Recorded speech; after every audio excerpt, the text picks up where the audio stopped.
વાલિયા પંથકમાં ભારે વરસાદના પગલે અંકલેશ્વર વાલિયાને જોડતા સ્ટેટ હાઈવે પર નલધરી ગામ નજીક બનાવવામાં આવેલ ડાયવર્ઝન પર પાણી ફરી વળતા માર્ગ વાહન વ્યવહાર માટે બંધ થયો હતો। જોકે પાણીમાં કાર ફસાઈ જતા ટ્રકની મદદથી કારને બહાર કાઢવામાં આવી હતી। વાલિયા પંથકમાં 3 ઇંચ જેટલો વરસાદ ખાબકતા ઠેર ઠેર જળબંબાકારની પરિસ્થિતિનું નિર્માણ થયું છે। ત્યારે અંકલેશ્વરથી વાલિયાને જોડતા સ્ટેટ હાઈવે પર નલધરી ગામ પાસે હાલ નાણાંની કામગીરી ચાલી રહી છે, જેના પગલે માર્ગ અને મકાન વિભાગ દ્વારા ડાયવર્ઝન આપવામાં આવ્યું હતું।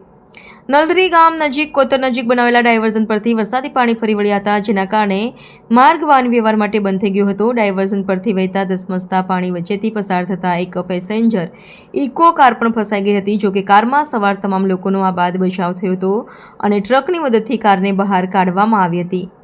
આ તરફ વરસાદી પાણીના પગલે અંકલેશ્વરથી વાલિયાને જોડતો સ્ટેટ હાઈવે વાહન વ્યવહાર માટે બંધ થઈ ગયો હતો, જેના પગલે પોલીસ કાફલો અને માર્ગ અને મકાન વિભાગના અધિકારીઓ દોડી આવ્યા હતા। AB48 ન્યૂઝ ગુજરાત સાથે રિપોર્ટર ધર્મેશ રાણા, અંકલેશ્વર।